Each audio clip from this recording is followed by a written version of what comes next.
Give it up for Derek, you guys. Let's not trip. Let's get up on the stage and live. Yeah. Hell yeah. Let's hear it for Eddie Navarro, Vivid Nothing, getting us started off. I miss Tom. Me Where's too. Tom? I miss Tom. Where Moon. is the bloke? Old spirit He's in Tom England. that he's sort of like a forest fairy, a leprechaun. And he just like pops up out of nowhere. It's a big leprechaun. Gives you, yeah, it is a, you know, yeah, well, let's not body shame. You know. He's a guy. He's yeah, an Australian leprechaun. he's They're sort even of more like- luckier than. Yeah, like a leprechaun mentor. He doesn't go out and he doesn't go out and trick people anymore. Now he just stays at home. He's sort of like maybe if like a leprechaun was a mafia boss, you know. It's like he got his other leprechauns out doing errands and shit like that. But yeah, but of course he left. He left this week. And when he was saying goodbye last week, I was like, well, I think he might just disappear in a puff of smoke and none of us ever see him again. But apparently he has a wife here in Texas, so unless he has plans he hasn't told any of us about, he will be back. So, yeah. He's going to be in England. Jolly old England. Jolly old England. Jolly-o! A lot of people in America think that England is a very classy place, and that's just because we follow the royal family and no one else. But I'll tell you, construction workers in the north are very rough and tumble people. So I was in York for a couple of weeks, and I went out to this pub, and well, I'd say, all right, so I met this group of about 15 guys. That's not always a good recipe when there's 15 guys all drinking together, going around in a pack. But, but I sort of introduced myself to them, and they offered to get me a beer, but then they kept on trying to get 20 pounds off of me in different ways, like, it's like, oh, you got to contribute to the pot for the next round, and so they just had... But they also kept on trying to grab my junk, which was, it was, I think, initiation for men who build wind farms in the ocean. After all, they are just erecting enormous phalluses in the middle of the sea, so they just want to get their dicks wet, Well, anyways, those guys, yeah, it was a bit much for me. Yeah. Derek, they kept on saying when I would walk away, and because I have sensory issues, I'd always have to turn my head, and then there was another 5 minutes before I could walk away again, and frankly, the BrewDog beers were all right, but no, I only got one out of them. Definitely wasn't worth seeing that one guy's cock in return for the beer. Yeah, they were all standing in a circle, and they had me come, and then this one guy just had his junk out in the middle of the bar, but they were standing there. See, they had plans about these things. They knew. it was sort of like coming to a new high school for the first day, and I was not ready. I wasn't ready for it. Well, I'll also tell you, you might not want to hear it. I don't want to destroy anyone's picture of the British Empire, but I heard the N-word in the UK more times than I have in America. Yeah, and it was always totally country people. So how do I'm not sure how I make it funny, but I did hear the N-word a lot. The Northern Irish, some of the most racist people I've ever met. It's all right. We shouldn't care because they're not here. But anyways, so because I got sort of ginger hair, so of course, in Ireland I'm Catholic. That's just who you have to be if you have ginger hair. They call me Ginger Pubes a lot. And, you bloody Fenian, yeah? you're gonna come into a prod-friendly bar with that fucking fiery head of yours? Well, we're about to throw you on the bonfire, don't you know? It's July 12th, it's bonfire night, you Fenian. Gonna light those pubes up with some gasoline. Not exactly, but is accurate enough. Well, I recently threw out all of my material. No.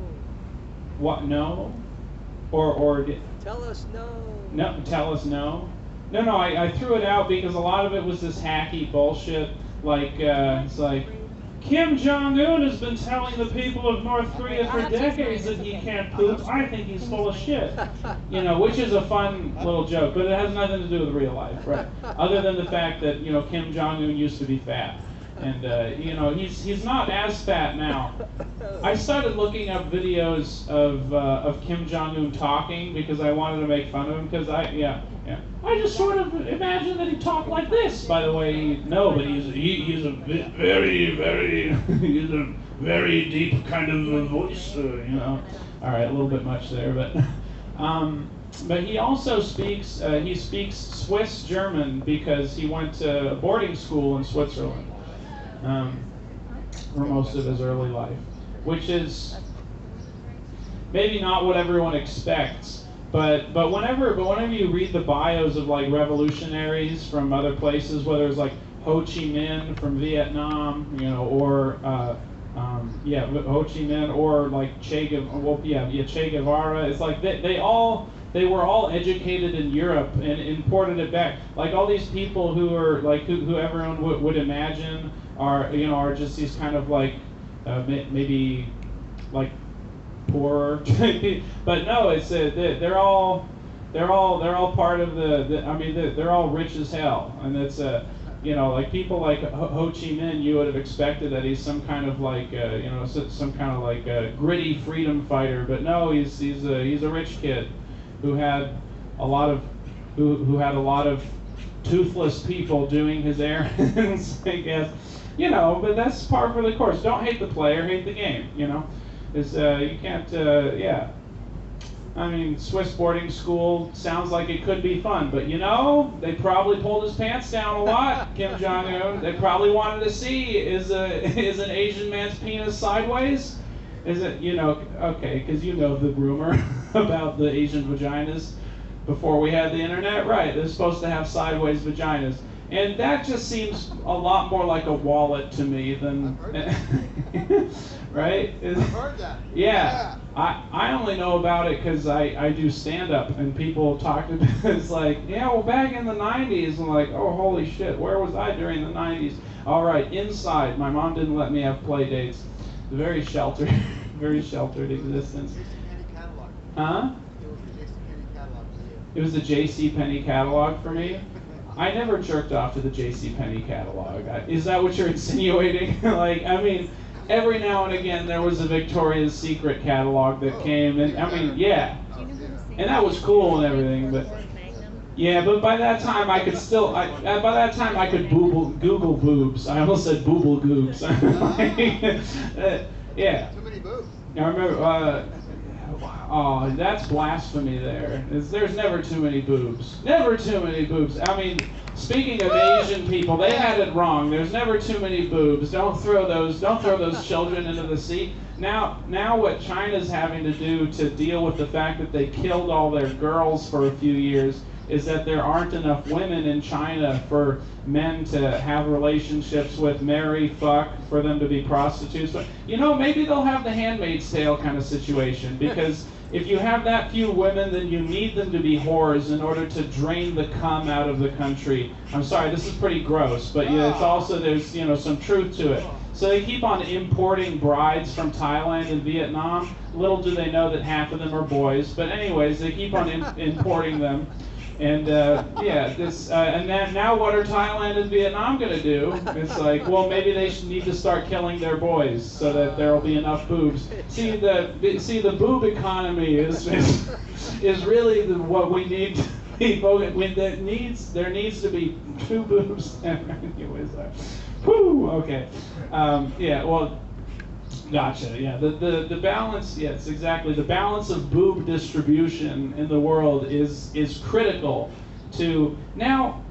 Maybe we just need to have a good old-fashioned war. Are you slapping? Are you pretending to slap a glittery cock on the table? I mean, yeah, I'll get off here. I mean, I'm not going to get off, but I will leave the stage. I'll get off here in a minute.